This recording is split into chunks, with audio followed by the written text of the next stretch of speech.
On behalf of the DPN, which is supported by Canadian Blood Services, we're very proud to have Helen Opdam from Australia present today on her experiences and journeys from Down Under. She's currently the medical director for the National Australian Organ and Tissue Authority, our version of Canadian Blood Services, I suspect, but really started, and that she's been that since 2015, but has had a long history with organ donation in Australia. She was the first medical director for donation in Victoria State, which did amazing work. That's their version of provinces. Amazing work expanding donation and bringing it to the forefront. The national reform to boost donation really started in 2009, and I think Helen was a key member of that. Other than that, she's also an intensive care physician in Melbourne and is involved with ANZICS as well. So really a true expert in intensive care and donation. So we're very thankful that she spent the time. I think for you it's 7 a.m. You can see it at the bottom of the screen, and has put a lot of work into making this happen for us. Thanks so much, Helen, and I'll hand it over to you. Thanks very much, Sonny, for the kind invitation. I hope the information I have to share is of interest to everyone. I'm just going to mute everyone so that it gets rid of some background noise. I'll give my presentation and then I'll unmute the call. And I really welcome people's questions and discussion. So I'll just put the background on mute. And I was asked in setting up presentation to finish with giving some pointers to Canada, and I felt that was a bit presumptuous because I feel that Australia has a lot to learn from Canada, and what I really think I can do in this presentation is share with you what's really happened in Australia, and I think it's very much up to you to draw any learnings from that. One thing that's clear to me from my discussions with people like Sam Shemi and Kim Young and others in Canada is that Canada, Australia and the UK have a lot in common. So I think if we can share our experiences, then we can evolve, improving our systems much more quickly than if we work in isolation. So in this presentation, what I will run through fairly quickly is just a little bit of background about Australia. I want to talk about our national reform program. I want to just convey to you the change that has made in rates and numbers of donors and resulting transplants. I'm going to pull out what I think have been the most important reasons that have resulted in those changes, and then I'll just finish off by listing what I think have been some of the most important lessons learned and where our future focus will be. So firstly, a little bit about Australia, and I pulled out this population density map off the internet, and one thing that we're always aware of when we travel to the UK or hear from people in the US or Europe, it's just our country size is very large and our population density sparse. So this creates a particular challenge when it comes to organising donation and transplantation services. I think it's something that Canada and Australia have in common, and these darker blue dots are the clusters of where the most highly densely populated areas. I'm aware a lot of the dots there shown are actually the US, but I can see that you've got a big country, you've got some major cities with more dense population, and it's very similar to Australia. And I guess what doesn't really show up on this map is that although there are these sort of areas of high population density in key major cities, we have a lot of small towns and regional centres with a scattered population really around the coast of Australia, particularly the eastern coast all the way up to to the point there in the top of Queensland. And when it comes to providing services, including retrieval services, pursuing opportunities for donation after circulatory death, and in fact deciding whether to even, send a plane and a team to undertake that potential retrieval, geography obviously plays a big part in some of our decision making and what we can and can't do. And I've just put the land area and population there. I think Canada it's a slightly bigger country than Australia, but quite similar, and overall probably our population spread is similar. And you can see, flying across Australia is about 5 hours, so we're talking about vast differences. One thing I think that is very unique about Australia and that we're very proud of is that we're a highly multicultural nation. I think we're very successful in our multiculturalism. The country is very much built on different waves of migrants that have come from all different parts of the world. In fact, 44% of all Australians were either born overseas or have a parent who was born overseas, with a vast number of languages spoken, a lot of different religions practiced. And this obviously creates a big challenge when it comes to promoting donation awareness within the community, addressing perhaps cultural and faith barriers to donation, and also appropriately communicating with families of potential donors in hospitals. Our healthcare system, we have both public and private health sectors, and importantly, and I think again quite similar to Canada, we're a federated nation, meaning we have quite independent jurisdictions. We have states and territories, you have provinces, and we've got a federal government as well. So we have different levels of government, and there's quite a degree of autonomy, and healthcare, there is some federal funding for that, and in fact the donation reform is a federal initiative, but hospital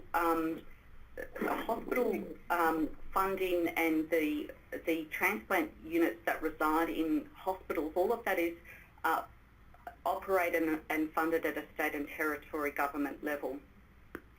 We've also got legislation that's at a state and territory level, and our Human Tissue Act legislation, which guides death determination and donation practices, and also our privacy legislation sits at a state and territory level, and this creates particular challenges when it comes to consistency of practice and also sharing information across state and territory boundaries.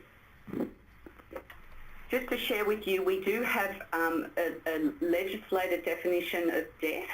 It's in all of our state and territory human tissue acts. It's pretty consistent across the country, and our legislated definition of death is that a person has died where there has occurred either irreversible cessation of all function of the brain of the person or irreversible cessation of circulation of blood in the body of the person, and particularly the latter definition creates some challenges or really barriers to us in pursuing techniques such as in situ normothermic regional perfusion, which potentially would counter the fact that there's, that there's been irreversible cessation of circulation of blood in the body of the person.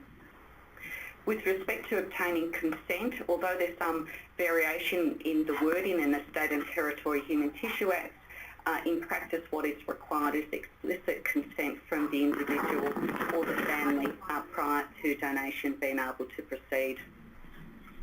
Intensive care in Australia, like in Canada, is very evolved. We've got a very evolved intensive care community. We've got quite a strong training program with a College of Intensive Care.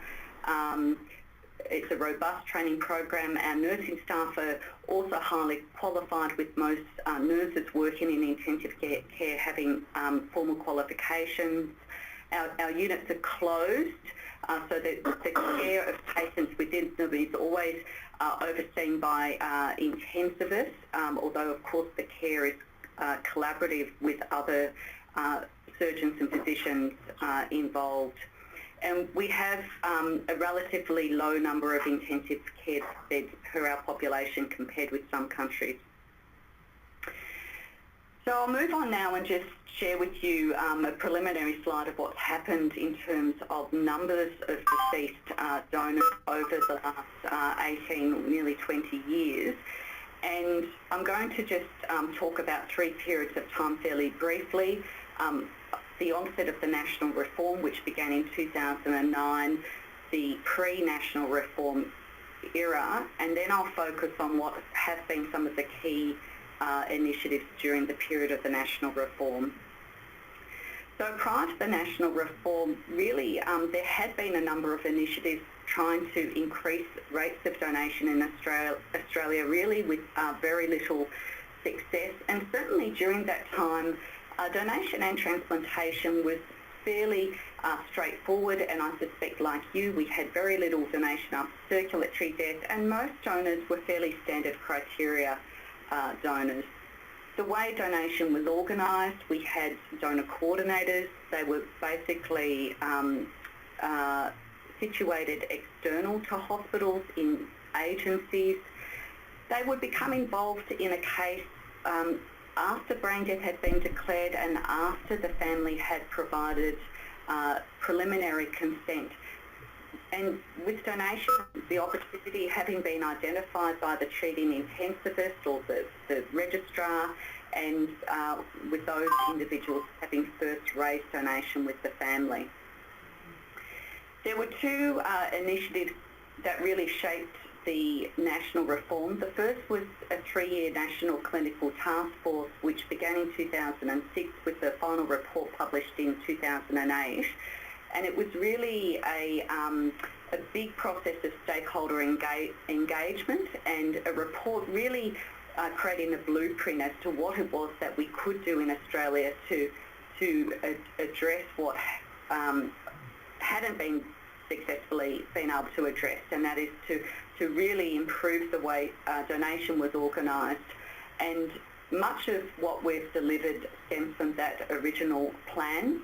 And also concurrent to that, from mid-2006 to mid-2009 was a national donation collaborative with 26 hospitals participating across the country, with teams from each hospital, particularly intensive care, nurses and doctors, ED physicians and some executive staff, meeting 4 times a year all together with theme-based one-day workshops, sharing best practices.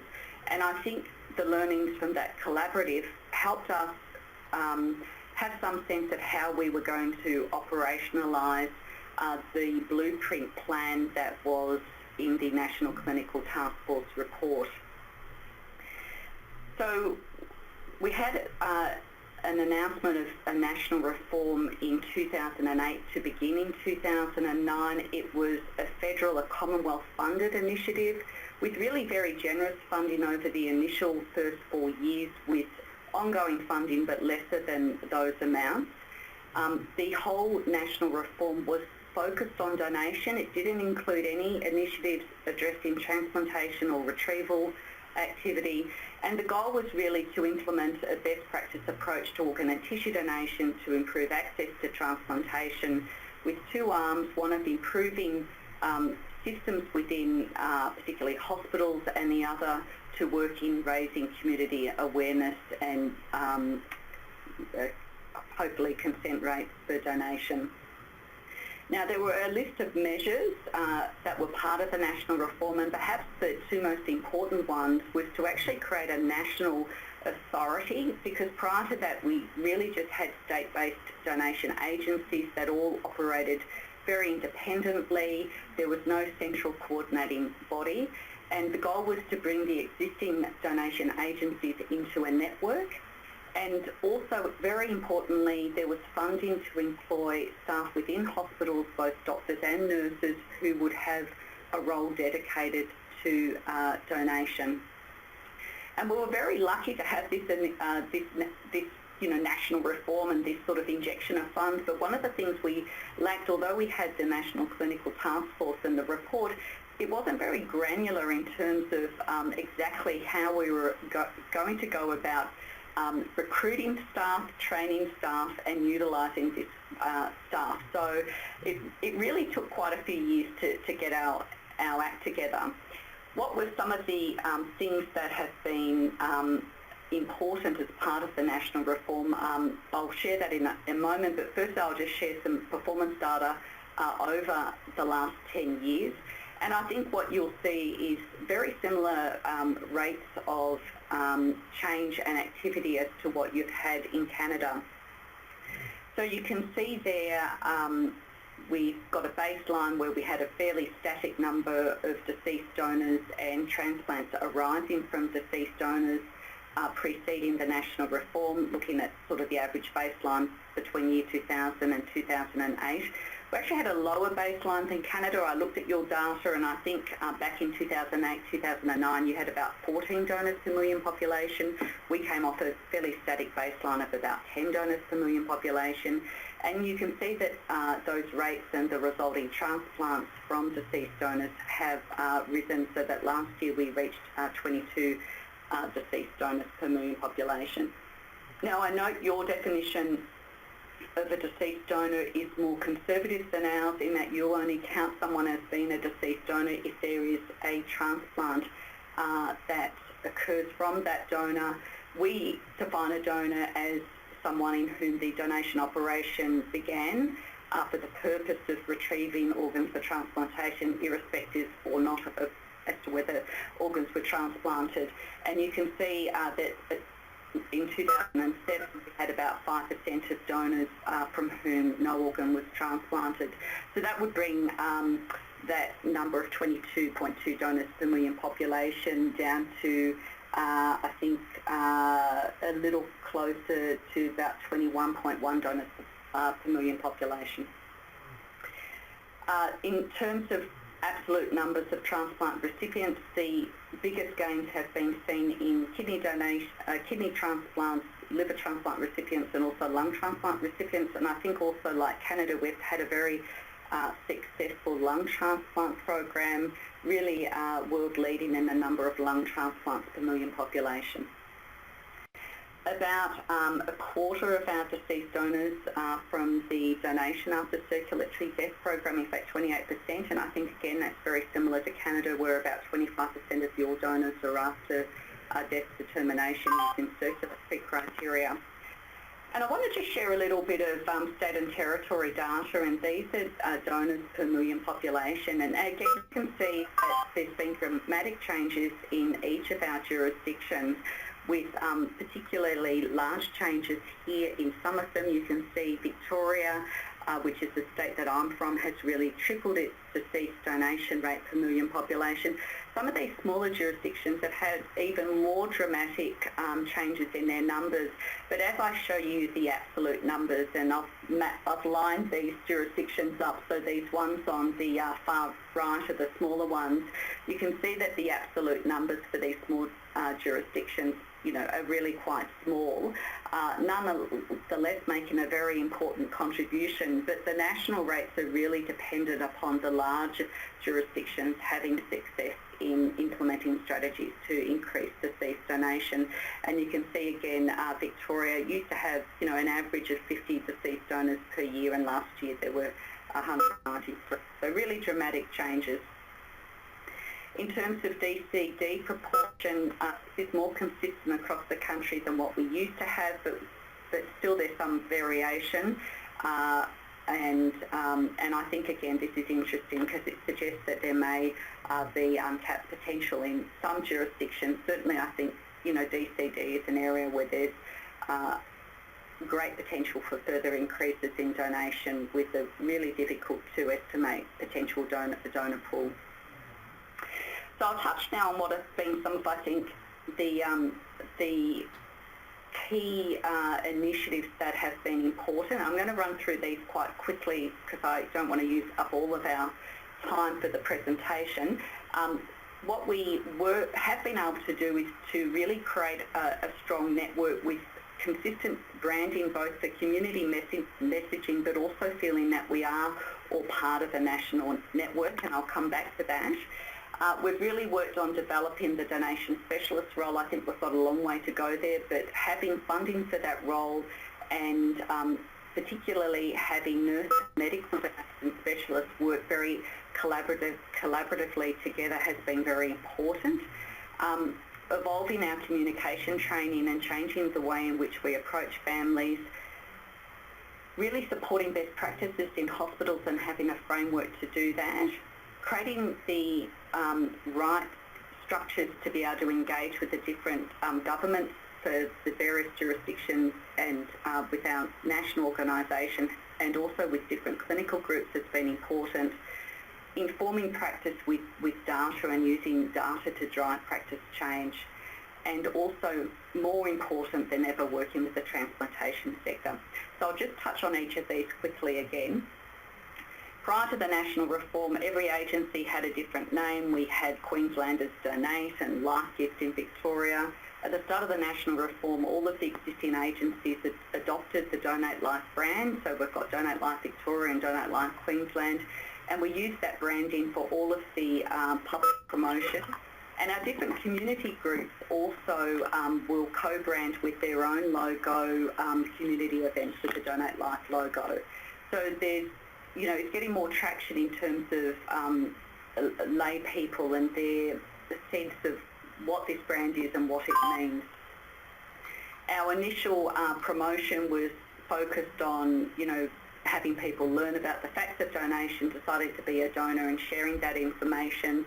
That's been iterative over the years, building on that same theme, and we've tried to inform our community promotion using research, and that's really led to a focus on two key actions. One is to actually register on the National Register, and we've got about a third of people, adults, registered on the Australian Organ Donor Register, and very importantly for people to share their decision about donation with their family. We've had a big initiative with engaging with our culturally and linguistically diverse community and people of different religious faiths, and we have a lot of information available on our website that's in language, and that helps to dispel myths about certain religions not being supportive of donation. We have regular annual events, including Donate Life Week. We have a thank you day to acknowledge donors and their families. We create a range of partnerships with different corporate and community groups, and we're trying to improve the ease by which people can register on the National Register. Development of the donation specialist role. I'll just touch briefly on the agencies. We still have agencies, of course, in each state and all territories also now. We have a state medical director of organ and tissue donation. Sometimes there's two individuals who share that role.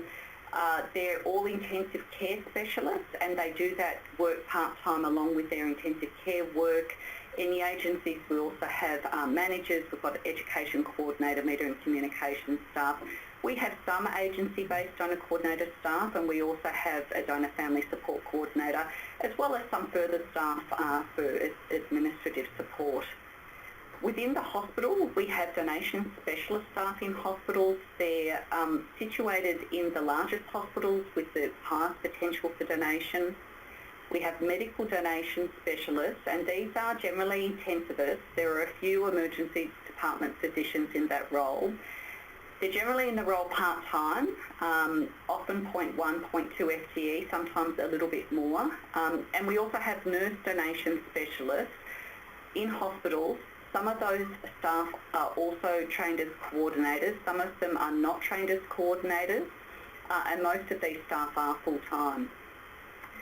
Around the country, we have what we call Donate Life hospitals, and these are hospitals that either have dedicated staff embedded within them or are included in outreach where those staff will, help implement initiatives in affiliated hospitals, and also undertake the audit of deaths, the Donate Life audit. So we have 98 hospitals across the country that are part of our sort of Donate Life network. That covers 98% of actual donation activity in the country, and in 71 of those hospitals we have some form of embedded staff. They may simply be a nurse donation specialist who may be there fractionally, part-time in a small regional hospital, or they may be in a large public hospital. A number of medical donation specialists who share some fractional FTEs. So across the country we have state medical directors, and sometimes with a person who shares that role as a co-state medical director or deputy. We have 4.8 FTE of that role across the country, so it's all part-time. It's shared by 11 people, so there's one in each of our 8 state and territories, and in the 3 larger jurisdictions, Queensland, New South Wales and Victoria, 2 individuals share that role. So for example, in Victoria that person is at 0.8, so 2 people share the role at 0.8 FTE, 0.4 each.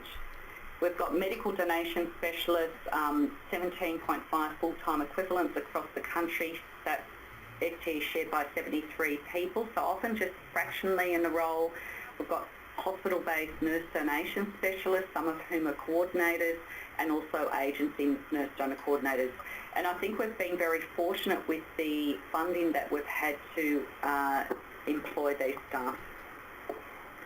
So what do the staff do? Well, our medical donation specialists within hospitals are really the champions. They're there to influence colleagues, particularly their intensive care colleagues, and to remove barriers for donation. The doctors and nurses work very closely together. It's a very collaborative team approach, which is very similar to the way we undertake intensive care work. Our donation nurse specialists are also champions of donation. They do take a lot of education within the hospital. Some of them perform the donor coordination role, and they undertake the audit of death. These staff are really the main arm we have into hospitals. They're the main means for implementing change, and they're largely embedded within intensive care units. We work to engage with those staff and to provide professional development opportunities. Each state and territory is required to hold 6, usually half-day or one-day professional development meetings per year. We have a national conference where we try to bring everyone together. There's a requirement for all of those staff to undertake regular communication training, focus on communicating with families. Each year there's a requirement for the state medical director and the manager to meet with the hospital team, the doctors and nurses embedded in the hospital, along with the hospital executives, to discuss how things are going within that hospital. And there are a number of other initiatives that are continually sort of percolating, include little mini collaboratives, either nationally or within particular jurisdictions, whereby we've paired like hospitals from across different jurisdictions and facilitated tailored team visits to optimise learnings between teams. Communication, training and consent models. So as I've mentioned, historically in Australia, donation was really led and owned by intensivists. The approach to families to raise donation was very neutral, deliberately so. There was really, as a result, minimal information provided, and there wasn't extensive training on how to best communicate with families of potential donors. I think like some OPOs in Canada, we also had engaged with the Gifted Life Institute. Howard Nathan and his team have been terribly helpful to us in developing a 2-day core family donation conversation workshop, which we tailored to the Australian environment. We had input from our key intensive stakeholder groups, including the College of Intensive Care Medicine and the Australian New Zealand Intensive Care Society. In fact, the college deemed the 2-day workshop as mandatory training for intensive care medicine trainees.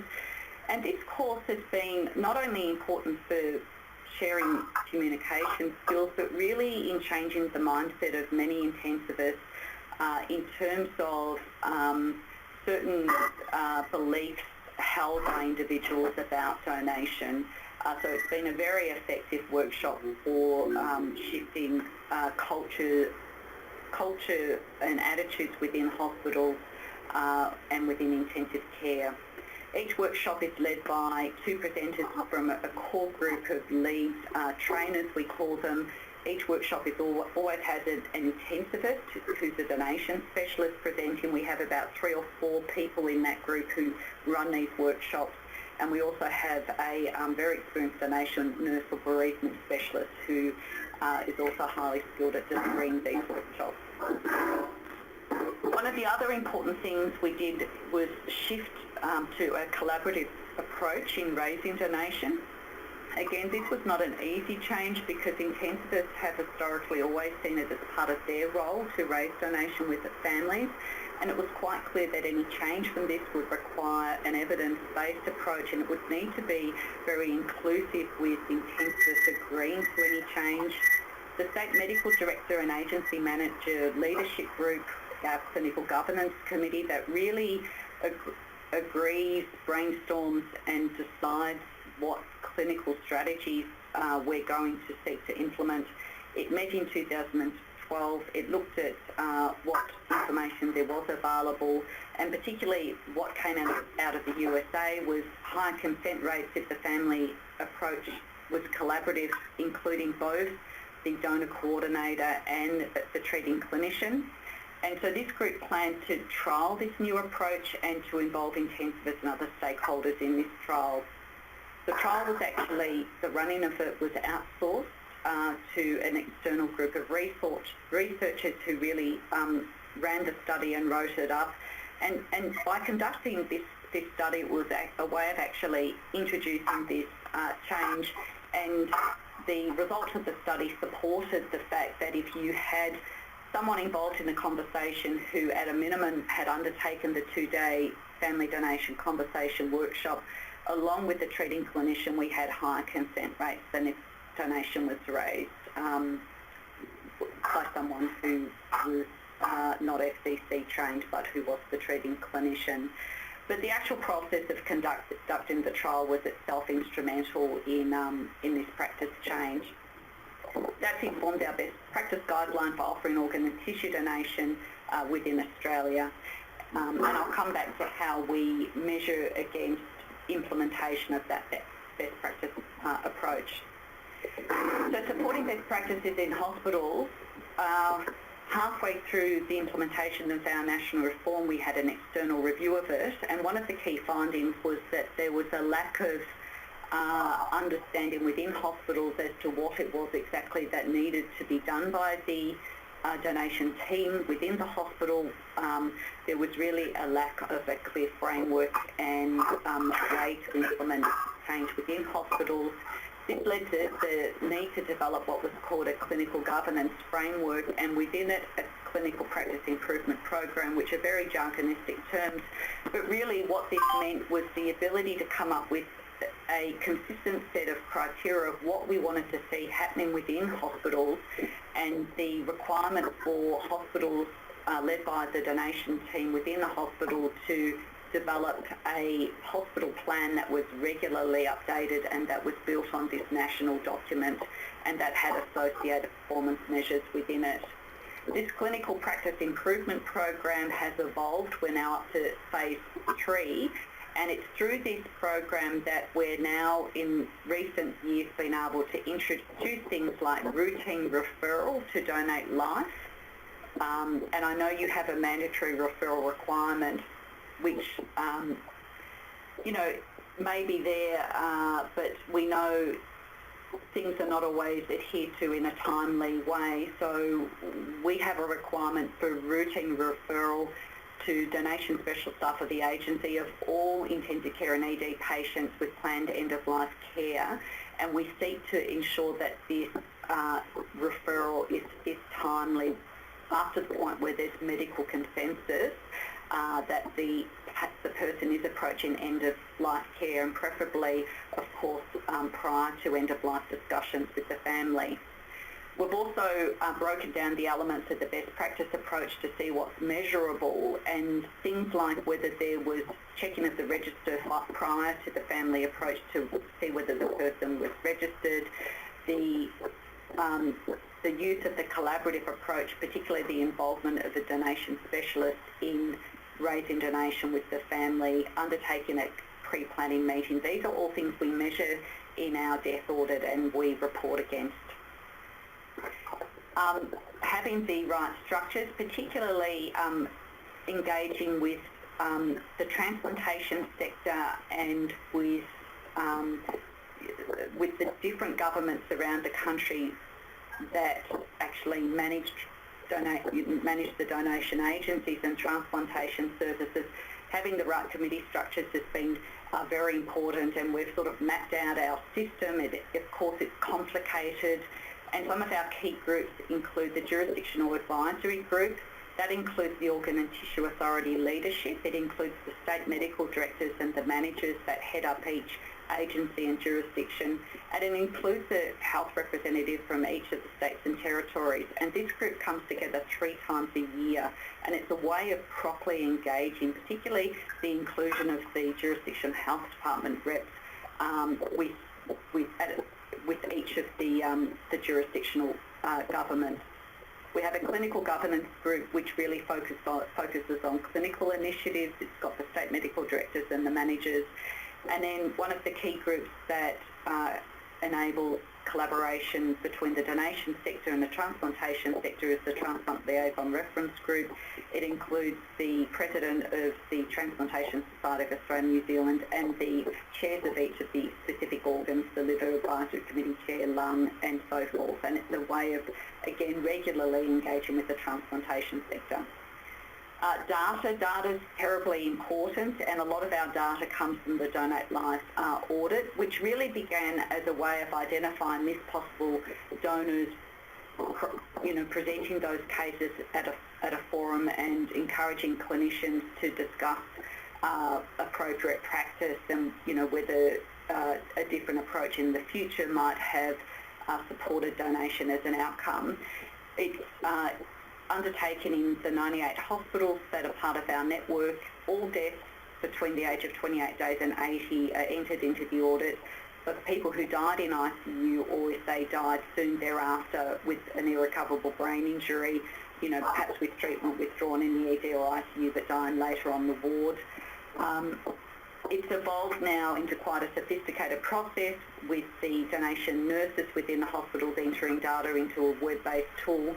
And it's provided us with really important, consistent data that informs areas of potential of improvement. We get important information about consent rate, but also importantly, process measures. And, consent rates and donation numbers really don't mean very much, but whether the right processes have been undertaken, have we got 100% referral of all patients with planned end-of-life care? Is the AOD, is the National Register checked prior to donation being raised? What is the involvement of FDG-trained and donation specialist staff? So we report back at a hospital level, jurisdictional level. These reports occur quarterly, and they really help inform and drive practice change. And working with the transplantation sector, again, has become increasingly important. We know that a key area to continually work on is expanding the donor pool. This includes broadening suitability criteria, using more marginal donors in terms of age and patients with comorbidities, but also those that pose a slightly increased risk of disease transmission, and also the further uptake of donation after circulatory death. And we've really become aware in recent years that donation is really now limited by transplantation practices that vary between jurisdictions in terms of acceptance of organs, with some jurisdictions having more proactive approaches to using extended criteria organs and others being much more conservative. We can see that the age profile of donors in Australia has changed over the years, with more older donors being used in the last decade. But when we look particularly since the national reform was introduced, the donor age has really not continued to increase, and I always imagined that it would. And I think what we're seeing is, because of the increased number of donors and organs on offer, it's caused transplant units to become somewhat more conservative, and they're influenced by a range of circumstances related to the environment that they live in that cause them to make particular decisions. But we've not kept expanding in terms of being able to utilise older donors. And certainly, you know, if we compare the use of older donors in Australia, and here it's broken down above 60 and less than 60 years of age, you know, we're not doing too badly, but we can see that the UK has a high use of older donors. Of course, Spain is the world leader with that, and, you know, Canada, you'll use slightly less older donors than we do in Australia. Of course, the US are extremely conservative. And if we look at our donors per million population as per age cohort, we can see that we're on par, for example, with Spain when it comes to younger donors, but we just don't proceed with older donors. And of course, those donors will yield fewer organs per donor that will be transplanted. There will be many cases from whom no organ is transplanted, but these older donors can donate useful organs. It may be kidney or lung only donor. It can be beneficial to people who are waiting for an organ transplant, and it's certainly a pool of patients that we need to continue to focus on. So we are increasingly doing that by engaging with the transplantation sector and looking at transplantation data. And here we've got jurisdictional data looking at the kidney donor profile index, and we can look at the use of acceptance of, you know, kidneys which have got the higher KDPI, the worst quality kidneys, and we can see that some jurisdictions are very conservative in terms of the number of those sorts of kidneys that they'll proceed with. And I won't go into a lot of detail, but, you know, some of these units now have very small waiting lists. There's an issue with patients being referred to their unit, with patients being put on the waiting list, and we also have issues with the ability to share organs that may not be wanted locally. So some of these donors are not proceeded with in some jurisdictions, whereas if the donor was in another jurisdiction, they would have been proceeded with the kidney transplanted into an individual who would have had the potential to benefit. So we're looking to try to work more closely to do better with this this pool of unutilised donors, and we're also looking at practices with respect to decision making when it comes to donors with an increased risk of disease transmission, whether that be infection or cancer. And we know in the US that a lot of their increase in donation has come from their opioid crisis. We don't have quite the same level of deaths, but there are certainly deaths from patients from intravenous drug use and other causes. There's been a conservatism and a reluctance to proceed with donation historically in such donors. That certainly has shifted, but we need to put in place the information, the guidelines to support clinicians to be able to utilise organs from those donors pre-consent of potential recipients, so that they're you know, informed about those choices in the cold light of day. So a lot of work is being done with the transplantation sector, and that involves creating clinical and ethical guidelines. We've worked with them to move from a paper-based to electronic donor record for the collection and sharing of information about the donor. We've worked with the transplantation sector to develop a vigilance and surveillance framework. We have annual conferences with them, and we also have a number of committee and working groups, both nationally and at a local level. And at a local level, we now have, you know, transplant advisory committees, and common work of those committees is to have transplant people and donation people sit down together and look through every referral and particularly to focus on the declined referrals and to see whether there were in fact donors or organs that may have been suitable that were not proceeded with.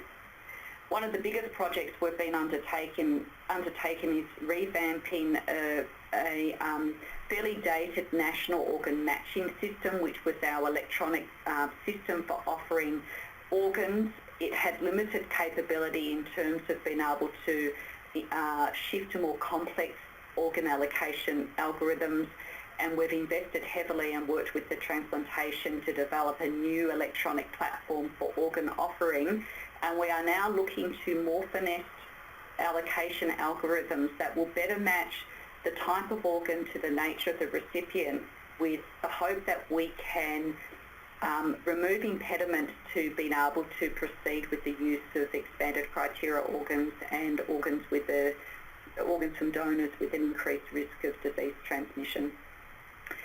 Also importantly, we were able to advocate with federal government and for them to get agreement from state and territory governments to undertake an external review focusing on the transplantation sector, with a realisation we can not further increase donation for transplantation unless we focus on the issues of barriers to retrieval, systematic problems with allocation that limit use of organs, and also transplantation services. Noting that our national reform was really funded and focused on donation, and the transplantation services, which are organised and funded at a state level, haven't had the same resourcing and opportunity to organise. So that has resulted in a report and a range of recommendations that will need funding, and that's now been considered by the federal government, and I think it's our next big opportunity to further introduce initiatives, particularly in the transplantation space, to remove barriers and further increase transplantation. So I'm going to summarise here.